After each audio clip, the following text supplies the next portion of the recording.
Student, smart science campus की online classes में आपका स्वागत है। आज हम बात करेंगे भौतिक विज्ञान की यूनिट संख्या 8। यूनिट का नाम है और एटॉमिक एंड न्यूक्लियर फिजिक्स, परमाणुवीय एवं नाभिकीय भौतिकी। जो आपकी यही यूनिट राजस्थान बोर्ड के 56 नंबरों में से 6 अंक को कवर करती है।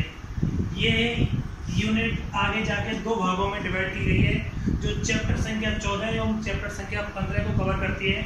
इस चैप्टर संख्या 14 आपका नाम है परमाणुवीय भौतिकी एवं चैप्टर संख्या 15 जिसका नाम है आपके पास में नाभिकीय भौतिकी।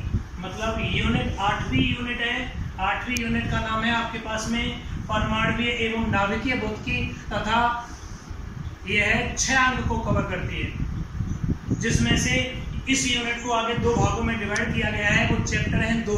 कौन कौन से चैप्टर हैं आपके पास में? 14वां और 15वां। 14वां है एटॉमिक फिजिक्स एंड 15वां है न्यूक्लियर फिजिक्स। मैं बात करूंगा आपके लिए अभी एटॉमिक फिजिक्स की, परमाणुवीय भौतिकी। परमाणुवीय भौतिकी इट मीन इस यूनिट, इस चैप्टर के अंदर हम परमाणु के बारे में डिस्कस करेंगे। ठीक, चलो तो सबसे पहले मैं बात करूंगा परमाणु क्या है। चलो भाई नाम डालते हैं परमाणु, एटम। अगर मैं बात करना चाहूं परमाणु जो नाम दिया है वो नाम किसने दिया? तो आज से लगभग 600 ईसा पूर्व महर्षि कणाद नामक कोई भारतीय दर्शन शास्त्री था, उसने नाम दिया परमाणु। मतलब परमाणु जो सबसे पहले नाम दिया है वो किसने दिया है? महर्षि कणाद। कब दिया? 600 ईसा पूर्व। इसने केवल नाम दिया। इसके अनुसार, किसके? महर्षि कणाद के अनुसार परमाणु ब्रह्मांड का सबसे सूक्ष्मतम कण है। ठीक, चलो भाई, लेकिन आगे हम बात करेंगे कि हमारी यूनिट में परमाणु के बारे में सबसे पहले कौन सा वैज्ञानिक कोई स्टेटमेंट देते हैं। तो वैज्ञानिक है हमारे पास में सबसे पहले कौन आया? डाल्टन। वैज्ञानिक डाल्टन ने परमाणु के स्ट्रक्चर की जो कल्पना है वो 1808 में की। कब की भाई? 1808 में। डाल्टन के अनुसार परमाणु ब्रह्मांड का सबसे सूक्ष्मतम कण है, जिसे किसी भी भौतिक या रासायनिक विधि के द्वारा विभाजित नहीं किया जा सकता। किसकी बात कर रहा हूं मैं? परमाणु की बात कर रहा हूं। परमाणु कौन है? परमाणु ब्रह्मांड का कोई सबसे सूक्ष्मतम पार्टिकल है, जिसे किसी भी भौतिक या रासायनिक विधि के द्वारा विभाजित नहीं किया जा सकता। कौन बोल रहा है? डाल्टन बोल रहा है। परमाणु को किसी भी भौतिक या रासायनिक विधि के द्वारा विभाजित नहीं किया जा सकता। भौतिक विधि का मतलब है आप परमाणु को लेके आओ, उसके ऊपर हथौड़े की चोट मारो, घन की चोट मारो, पत्थर को मारो, आप किसी भी प्रकार कैसे भी कोई फोर्स अप्लाई करो, आप परमाणु को तोड़ नहीं सकते। कौन बोल रहा है इस बात को? डाल्टन। नहीं साहब, परमाणु भी नहीं, हम तो ये बात कर रहे हैं रासायनिक। अगर परमाणु के ऊपर कोई भी केमिकल, अल्कोहल कुछ भी अपन डालें, तो उस वाली कंडीशन में हम परमाणु को नहीं तोड़ सकते, परमाणु का विखंडन नहीं कर सकते। इट मीन क्या हो गया? सबसे पहले वैज्ञानिक डाल्टन ने परमाणु को डिफाइन किया।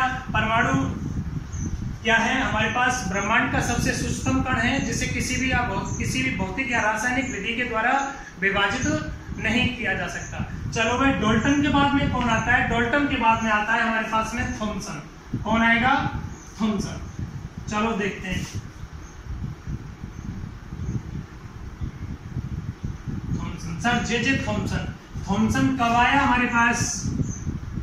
1904। थॉमसन क्या बोलता है? थॉमसन के अनुसार परमाणु, देखो थॉमसन के अनुसार परमाणु, ये परमाणु हो गया।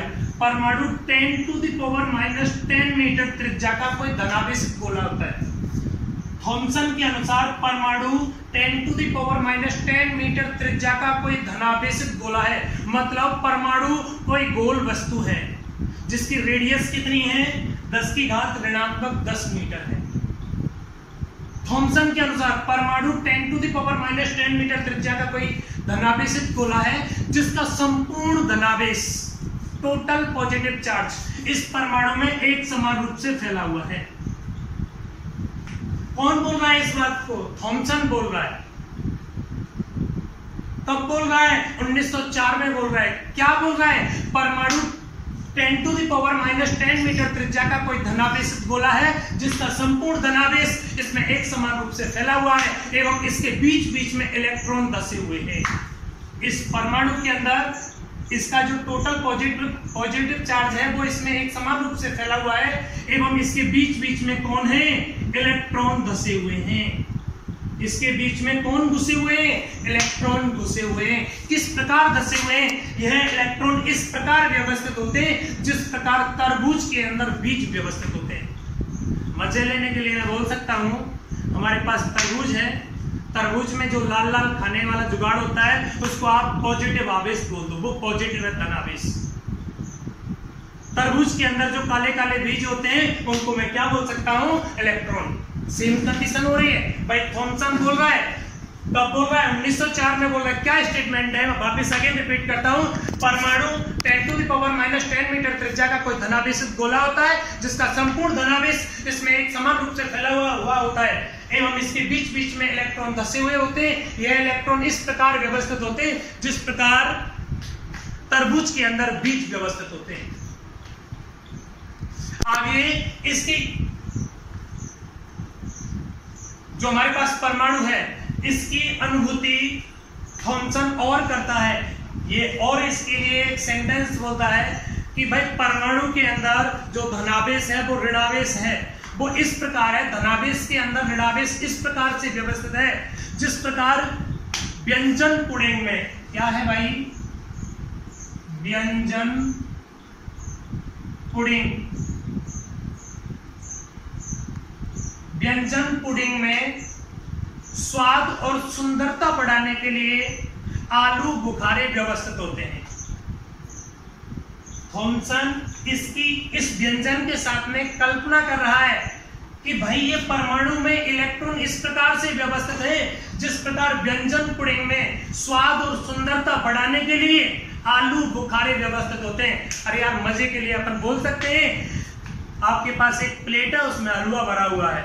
अब हलवा का स्वाद और सुंदरता बढ़ाने के लिए आप उसके ऊपर क्या डाल देते हैं? थोड़ा गोला डाल लें, किशमिश डाल लें। जिस प्रकार आप गोले और किशमिश उसके ऊपर डाल के उसकी स्वाद सुंदरता बढ़ाते हैं, ठीक उसी प्रकार व्यंजन पुडिंग में स्वाद और सुंदरता बढ़ाने के लिए क्या है? आलू बुखारे व्यवस्थित होते हैं। अतः इस मॉडल को थॉमसन ने क्या नाम दे दिया? प्लम पुडिंग मॉडल नाम दे दिया। Plum pudding model.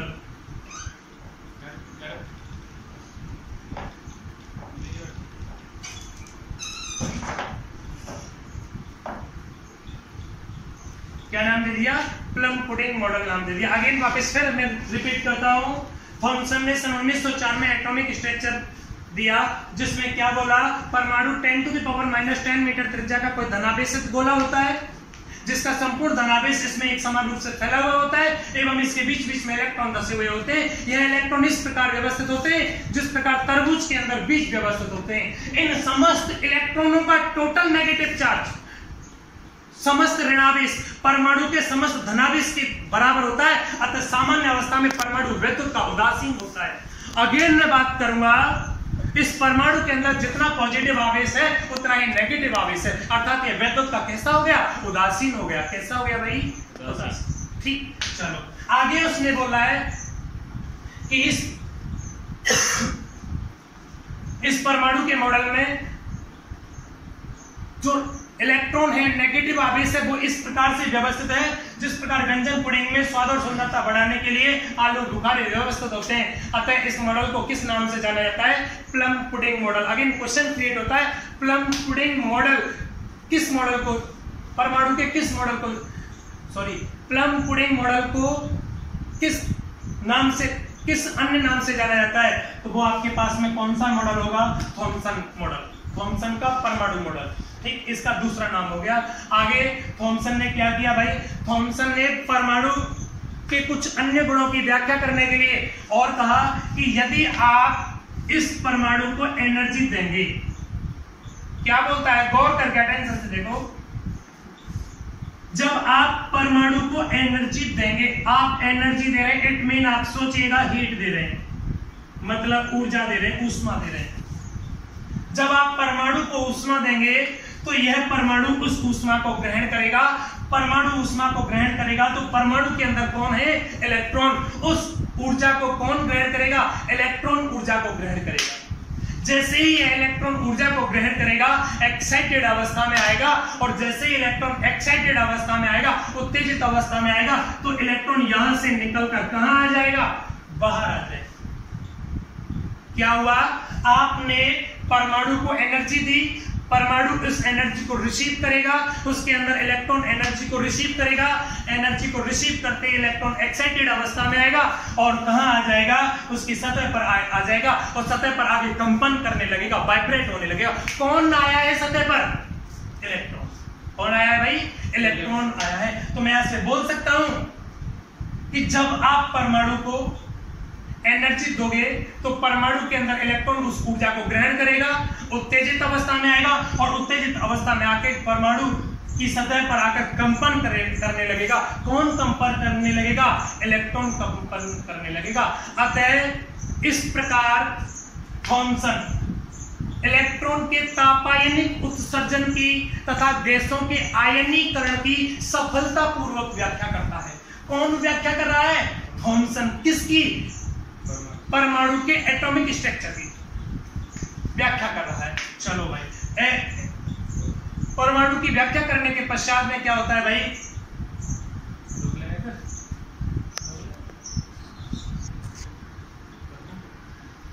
तो हम बात कर रहे थे थॉमसन का एटॉमिक स्ट्रक्चर, ठीक है। इस प्रकार आपके पास में इलेक्ट्रॉन के तापायनिक उत्सर्जन, गैसों के आयनीकरण की सफलतापूर्वक व्याख्या होती है। मैं अगेन वापस बात करूंगा, इलेक्ट्रॉन का तापायनिक उत्सर्जन क्या है। आप जब परमाणु को किसी भी प्रकार से बाह्य रूप से आप जब भी एनर्जी देंगे तो परमाणु के अंदर इलेक्ट्रॉन उस ऊर्जा को ग्रहण करेगा, एक्साइटेड अवस्था में आएगा। भाई ऐसा क्यों हो रहा है, ब्रह्मांड के हर पार्टिकल का ये गुण होता है, आप किसी भी पार्टिकल को एनर्जी दोगे तो वो एनर्जी रिसीव करेगा। कोई जरूरी नहीं है वो सजीव है या निर्जीव है, निर्जीव ही है। नहीं, सब निर्जीव कैसे एनर्जी रिसीव करेगा। आप सपोज कीजिएगा कहीं पत्थर रखा हुआ है, मैं अभी आया और उस पत्थर में आके एक लात मारता हूं। जैसे ही लात मारता हूं तो इसका मतलब क्या हो गया, मैंने पत्थर को पावर ट्रांसफर कर दी, मैंने ऊर्जा दी है। किसको दी है, पत्थर को दी है। अब वो पत्थर उस ऊर्जा को रिसीव करेगा, रिसीव करके एक्साइटेड अवस्था में आएगा, और एक्साइटेड अवस्था में आने के बाद में स्वयं पत्थर भी क्या करने लगेगा, गति करने लगेगा। इसका मतलब ये ब्रह्मांड का एक गुण हो गया, ब्रह्मांड के हर पार्टिकल का गुण हो गया। आप जब भी उसको एनर्जी दोगे वो एनर्जी को रिसीव करेगा, और रिसीव करने के बाद में वो एक्साइटेड अवस्था में आएगा। ठीक बेटा, तो हम यहाँ बात कर रहे थे थॉमसन का एटॉमिक स्ट्रक्चर क्या है। परमाणु 10⁻⁻10 मीटर त्रिज्या का कोई धनावेशित गोला होता है, जिसका संपूर्ण धनावेश इसमें एक समान रूप से फैला हुआ होता है, एवं इसके बीच बीच में इलेक्ट्रॉन धसे हुए होते हैं। ये इलेक्ट्रॉन इस प्रकार व्यवस्थित होते हैं जिस प्रकार तरबूज के अंदर बीज व्यवस्थित होते हैं। इन समस्त इलेक्ट्रॉनों का संपूर्ण ऋणावेश परमाणु के समस्त धनावेश के बराबर होता है। अतः सामान्य अवस्था में परमाणु वैद्युत का उदासीन होता है। थॉमसन के अनुसार इस परमाणु के इस मॉडल में यह इलेक्ट्रॉन इस प्रकार व्यवस्थित होते हैं जिस प्रकार व्यंजन पुडिंग में स्वाद और सुंदरता बढ़ाने के लिए आलू बुखारे व्यवस्थित होते हैं। अतः इस मॉडल को एक अन्य नाम से जाना जाता है जिसे प्लम पुडिंग मॉडल भी कहते हैं। क्या कहते हैं, प्लम पुडिंग मॉडल कहते हैं। हम बात करेंगे थॉमसन ने इलेक्ट्रॉन के तापायनिक उत्सर्जन की व्याख्या की। वो व्याख्या किस प्रकार की, ये व्याख्या करता है भाई, ये क्या कहता है कि जब भी आप किसी परमाणु को बाह्य रूप से एनर्जी देंगे तो परमाणु एनर्जी रिसीव करेगा, एनर्जी रिसीव करके वो एक्साइटेड अवस्था में इलेक्ट्रॉन एनर्जी को रिसीव करेंगे, यह इलेक्ट्रॉन एक्साइटेड अवस्था में आएंगे, एक्साइटेड अवस्था में आके परमाणु की सतह पर आएंगे, सतह पर आके कंपन करने लगेंगे। ये कंपन करते हुए यह इलेक्ट्रॉन अपनी एनर्जी को रिड्यूस कर देते हैं, अपनी एनर्जी को बाहर निकाल देते हैं। जैसे ही अपनी एनर्जी को रिड्यूस कर देंगे, एनर्जी को बाहर गायब कर देंगे, बाहर फेंक देंगे, वापस यह इलेक्ट्रॉन अपनी सामान्य अवस्था में आके अंदर परमाणु के अंदर चला जाएगा, अपनी जनरल फॉर्म में। इस प्रकार थॉमसन परमाणु में इलेक्ट्रॉन के तापायनिक व गैसों के आयनीकरण की सफलतापूर्वक व्याख्या करता है। लेकिन इस मॉडल के दो वीक पॉइंट हैं, इस मॉडल की दो कमियां हैं, और वो दो कमियां क्या हैं? इस मॉडल के अनुसार जब भी इलेक्ट्रॉन अंदर से बाहर आता है तब इसकी ऊर्जा के स्पेक्ट्रम की बात करना चाहें तो यह ऊर्जा का स्पेक्ट्रम कैसा मिलता है? हमारे पास में ऊर्जा का सतत स्पेक्ट्रम मिलता है। उसकी व्याख्या करने में ये क्या हो गया? असफल रहा। कौन असफल रहा? थॉमसन। और क्या? दूसरा, जब आप इस अल्फा परमाणु, जब इस परमाणु पर किसी अल्फा पार्टिकल को डालते हैं, जब इस परमाणु पर अल्फा पार्टिकल की बौछार करते हैं तो अल्फा पार्टिकल का प्रकीर्णन हो जाता है। ये अल्फा पार्टिकल का प्रकीर्णन क्यों हुआ, कैसे हुआ, इस बात को डिफाइन करने में फेल हो गया। कौन फेल हुआ? थॉमसन। ये थॉमसन के एटॉमिक स्ट्रक्चर के वीक पॉइंट है। ठीक, चलो भाई, इसके बाद में आपके पास में कौन आता है? रदरफोर्ड आता है। और उपलब्धि क्या है थॉमसन की? उपलब्धि ये प्लस पॉइंट हो गए। ये परमाणु, इसने गैसों के आयनीकरण को समझा दिया और इलेक्ट्रॉन के तापायनिक उत्सर्जन को समझा दिया। ये इसकी उपलब्धि है, प्लस पॉइंट है। तो परमाणु की उदासीनता के बारे में सबसे पहले कौन बताई? परमाणु के उदासीन के बारे में थॉमसन ही बता रहा है ना। परमाणु के अंदर जितना ऋणावेश है उतना ही धनावेश है। भाई, किसी परमाणु के अंदर जितना धनावेश होगा उतना ही ऋणावेश होगा। इसका मतलब टोटल चार्ज उसका कितना हो गया? 0। Net charge 0, then the particle will be neutral, उदासीन। आगे क्वेश्चन है नहीं?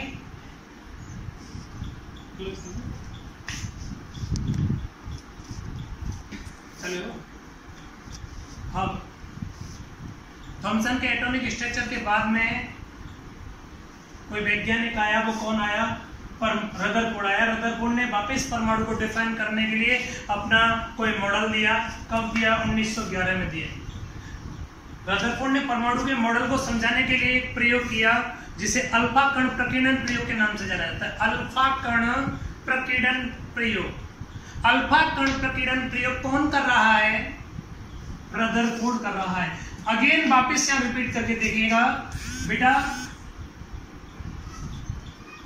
अल्फा कण प्रकीर्णन प्रयोग को करने वाला है वो कौन है? Rutherford. Rutherford as a director यहाँ भूमिका निभा रहा है, लेकिन प्रयोग पर काम करने वाले हैं वो दो अन्य वैज्ञानिक हैं। वो कौन कौन है आपके पास में? गाइगर, और दूसरा कौन है? मार्सडन। देखो, प्रयोग करने वाले वैज्ञानिक हैं वो कौन है? गाइगर और मार्सडन है। लेकिन इन दोनों वैज्ञानिकों को गाइड करने वाला कौन है? रदरफोर्ड है। मतलब इसके जो वीक पॉइंट होंगे, प्लस पॉइंट होंगे, उनको कौन अचीव करेगा? रदरफोर्ड अचीव करेगा। लेकिन वास्तव में काम करने वाले कौन हैं? गाइगर और मार्सडन। ये एज ए मजदूर है और ये उनका एज ए डायरेक्टर हो गया। ये मास्टर हो गए और ये कौन हो गया? डायरेक्टर हो गया। इस प्रकार से काम होता है। ठीक, इस प्रयोग को कौन कर रहे हैं? गाइगर और मार्सडन कर रहे हैं। लेकिन क्या प्रयोग करते हैं? चलो भाई देखते हैं एक बार। अल्फा कण प्रकीर्णन प्रयोग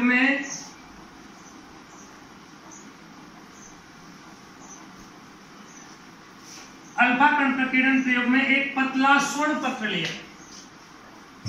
पहला क्वेश्चन क्रिएट होता है जो अल्फा कण प्रकीर्णन प्रयोग में ये पतला स्वर्ण पत्र है, इसकी मोटाई कितनी है? इसकी मोटाई थी भाई 2.1 × 10⁻⁻7 मीटर।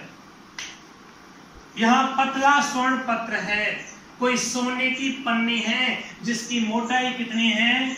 2.1 × 10⁻⁻7 मीटर या लगभग 10⁻⁻6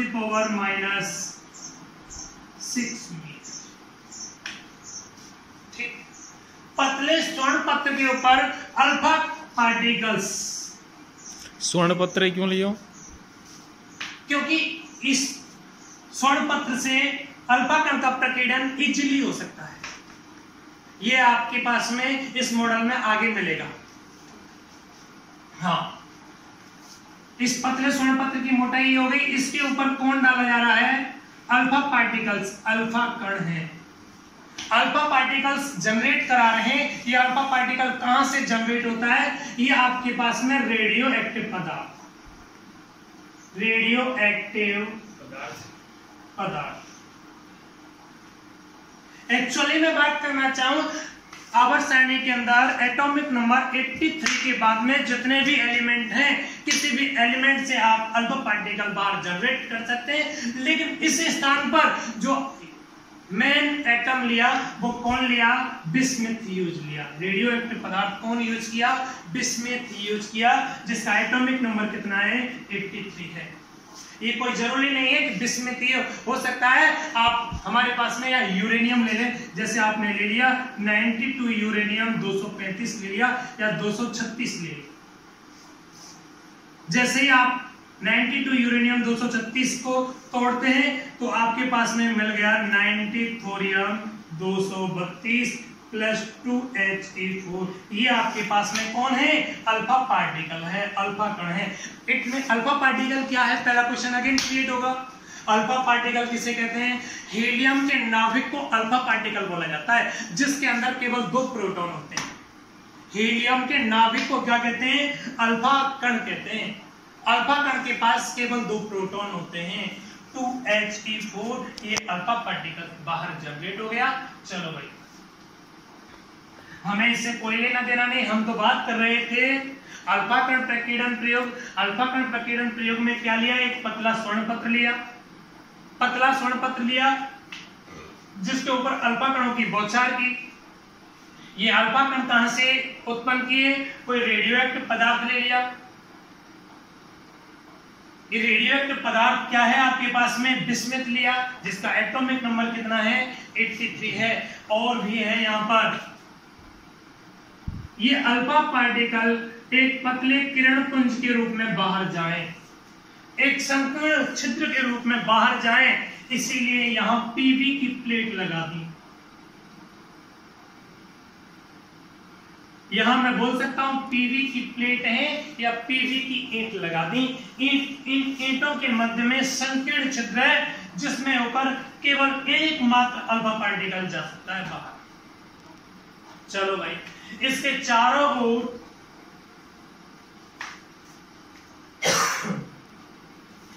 चारों ओर एक जिंक सल्फाइड का पर्दा लगा दिया। ये पर्दा लगाया, ये पर्दा किसका है? जिंक सल्फाइड, ZnS का पर्दा लगा दिया। अगेन बात होती है कि भाई जिंक सल्फाइड का पर्दा क्यों लगाया?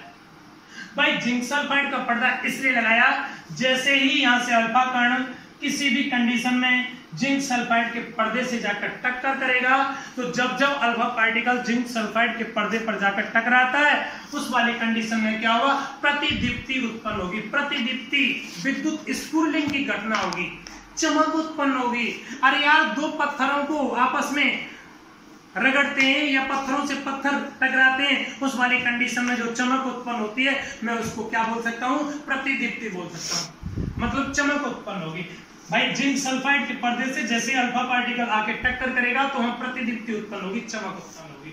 ठीक, लेकिन बात आती है कि ये आपके पास में अल्फा पार्टिकल आ रहा है, इस अल्फा पार्टिकल की वेलोसिटी कितनी है? अगेन देखिएगा, जितनी मोटाई थी समथिंग ऐसी कुछ वेलोसिटी है। अल्फा पार्टिकल की वेलोसिटी है 2.1 × 10⁷ मीटर प्रति सेकंड। यहाँ तो -7 मीटर है, यहाँ +7 मीटर पर सेकंड है। ये वेलोसिटी है, ये उसकी थिकनेस है, मोटाई।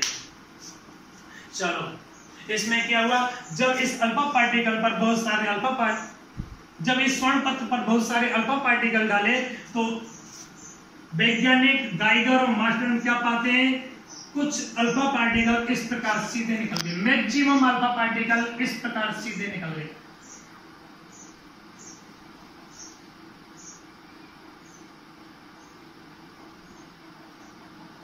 कुछ एक अल्फा पार्टिकल आए, इस प्रकार चले गए 120 के एंगल से प्रकीर्णित होकर। कुछ एक अल्फा पार्टिकल आए, वो इस प्रकार आकर 90 के एंगल पर प्रकीर्णित होकर चले गए। कुछ एक अल्फा पार्टिकल्स आए, इस प्रकार से आकर ऐसे चले गए, कुछ ऐसे आगे ऐसे चले गए, कुछ अल्फा पार्टिकल ऐसे आए।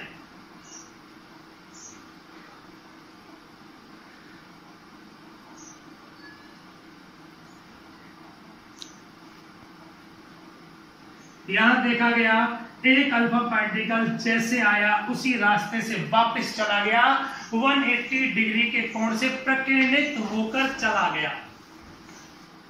कौन गया? अल्फा पार्टिकल्स गया। यहां बात आती है भाई कितने अल्फा पार्टिकल्स कहां गए। गौर करके एक बार अटेंशन के साथ देखिएगा। इस प्रयोग में जब आप लगभग 10,000 अल्फा पार्टिकल 10,000 अल्फा पार्टिकल्स आपतित करते हैं तो उन 10,000 अल्फा पार्टिकल्स में से 10,000 अल्फा कणों में से एक अल्फा कण कितने डिग्री के कोण से विक्षेपित होकर चला गया? 120 डिग्री के कोण से विक्षेपित होकर चला गया। आप जब 10,000 अल्फा पार्टिकल्स डालेंगे उनमें से मैक्सिमम अल्फा पार्टिकल्स सीधे निकल गए। लगभग एक अल्फा पार्टिकल 120 डिग्री के कोण से प्रकीर्णित होकर चला गया, मतलब ऐसे आकर ऐसे चला गया। आप धीरे धीरे अल्फा पार्टिकल्स की संख्या बढ़ा रहे हैं। आपने 10,000 की जगह पर 20,000 अल्फा पार्टिकल्स डाल दिए। जैसे 20,000 अल्फा पार्टिकल्स डालेंगे उस वाली कंडीशन में क्या होगा? लगभग एक अल्फा कण 90 डिग्री के कोण से विक्षेपित हो गया। अगेन देखो 20,000 अल्फा पार्टिकल डालेंगे उस वाली कंडीशन में 120 डिग्री के कोण से कितना अल्फा पार्टिकल जाएंगे? 2। लेकिन 90 डिग्री के कोण से कितने अल्फा पार्टिकल जाएंगे? मात्र एक अल्फा पार्टिकल जाएगा। अगर आप इन कणों की संख्या और बढ़ाते हैं, आप इन कणों की संख्या 80 से 100,000 कर देते हैं। 80 से 100,000 में 1 लाख अल्फा पार्टिकल आप इसके ऊपर विचार करते हैं तो आपको यहां पाया गया कि लगभग एक अल्फा कण 180 डिग्री के कोण से विक्षेपित होकर चला गया। इट मीन जिस रास्ते से आया उसी रास्ते से वापस लौट गया। वापस देखो अगर 1 लाख अल्फा कण आते हैं तो 120 डिग्री के कोण से कितने अल्फा पार्टिकल जाएंगे? लगभग 10 कण। जब आप 1 लाख अल्फा पार्टिकल जाएंगे तो 120 डिग्री के कोण से 10 अल्फा पार्टिकल जाएंगे। 90 के कोण से कितने जाएंगे? 5 जाएंगे। लगभग 180 डिग्री के कोण से एक अल्फा पार्टिकल जाएगा। आप जितने भी अल्फा पार्टिकल इस स्वर्ण पत्र के ऊपर डालते हैं उनका लगभग 14% अल्फा पार्टिकल बिना किसी विक्षेपित हुए इसमें से सीधे निकल जाते हैं।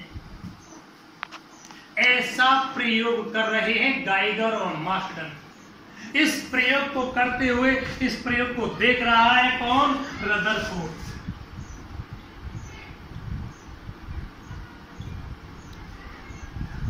जैसे ही इस प्रयोग को रदरफोर्ड देख रहा है, वो रदरफोर्ड देख रहा है भाई अधिकांश अल्फा कण सीधे निकल रहे हैं, तो रदरफोर्ड के मन में थिंक क्रिएट हो रही है परमाणु का अधिकांश भाग कैसा है? खोखला है। कैसा है भाई? यहां बड़ी समस्या जनरेट होती है। थॉमसन क्या कह के गया था? परमाणु 10⁻⁻10 मीटर त्रिज्या का धनावेशित गोला है और ठोस है। धनावेशित गोला है और ठोस है जिसका संपूर्ण धनावेश एक समान रूप से फैला हुआ है। लेकिन ये क्या कह रहा है? ये तो ऐसे कह रहा है कि परमाणु का अधिकांश भाग कैसा है? खोखला है। क्रिएशन हो गया। इट मीन क्या हो गया कि भाई रदरफोर्ड ने थॉमसन को फेल कर दिया।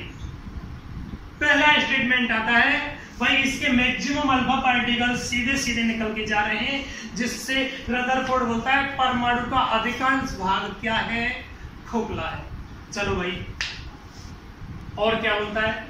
यहां देखा गया कि यार कुछ अल्फा पार्टिकल्स आ रहे हैं 120, 90, कम 80, 50, 40 और हमारे पास जैसे गया ऐसे लौट के आ रहा है।